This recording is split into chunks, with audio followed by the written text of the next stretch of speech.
Hello, friends. Hello, hello. My name is Janessa Oriel, and I'm the head of community here at Sell with Amy.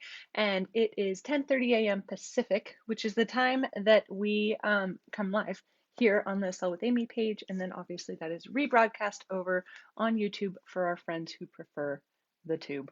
I wanted to be able to do a really quick check-in because it's the beginning of the month still, mostly, right?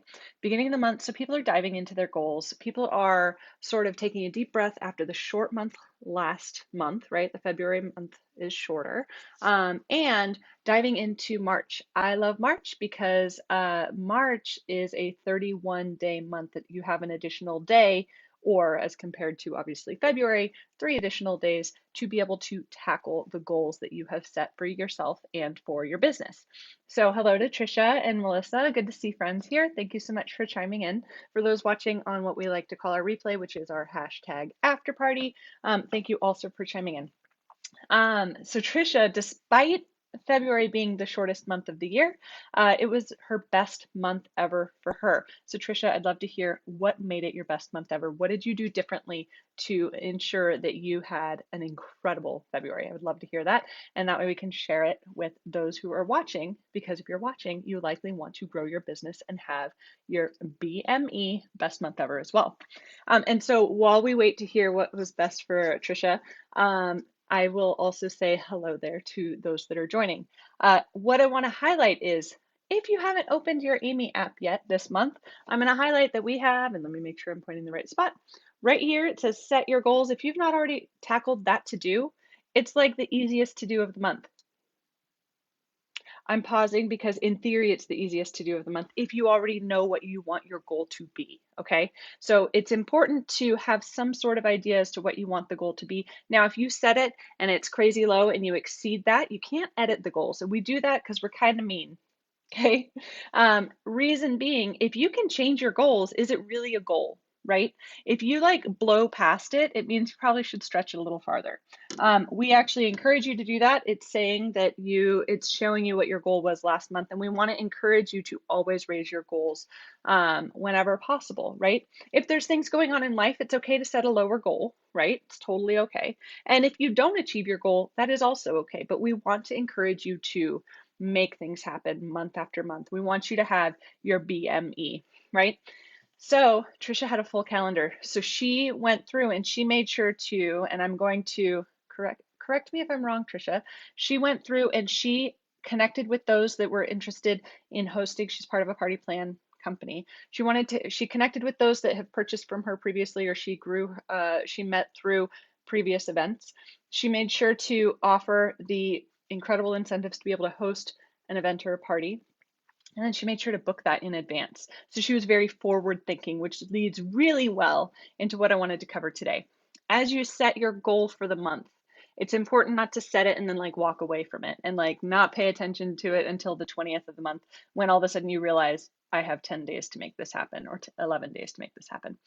So the goal is we want you to go ahead and take that monthly goal and break it down into either a daily goal. So if we're going to make it really easy for me, if my goal is $300, right? 31, sorry, $310, and there's 31 days in March. If I have not sold $10 a day, right? So today's the third. Yes, today's the third.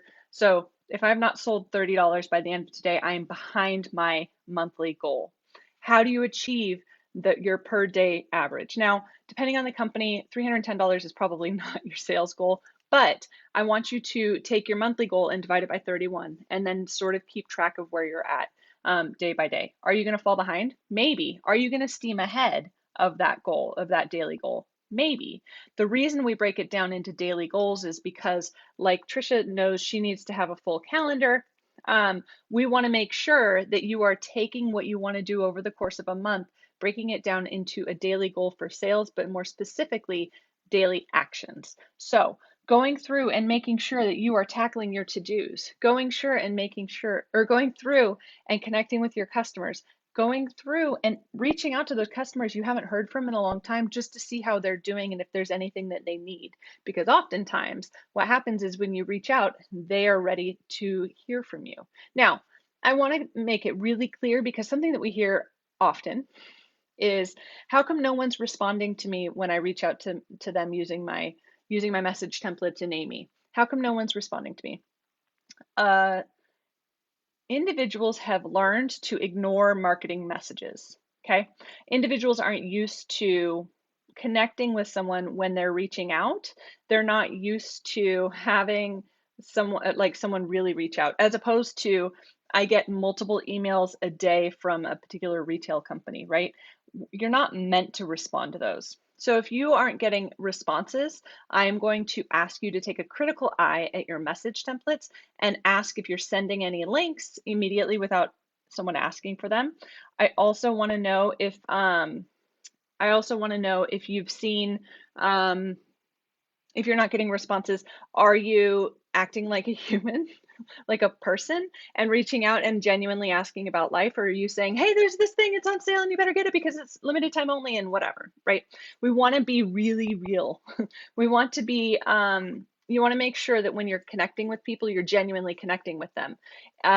Amy is not meant to be a uh, marketing platform. It's not meant to reach the masses on purpose. It's meant to connect and reach those and communicate with those in a way that's going to get to know them. You're going to build a relationship and you're going to build towards clienteling. Now, after this live, I'm going to drop one of my favorite videos ever in the comments, a link to it, because it was an incredible training that we had a few years ago on clienteling, and we had just a grand old time on that. I learned a tremendous amount. If you've not yet researched it, again, I will drop the link after after the live. But I want you to know enough about your customers to know what recommendations to make to them. And if you don't know them, that's okay. You can get to know them. You can go ahead and connect with them in a way that's not necessarily just offering products all the time, because there's plenty of companies that are doing that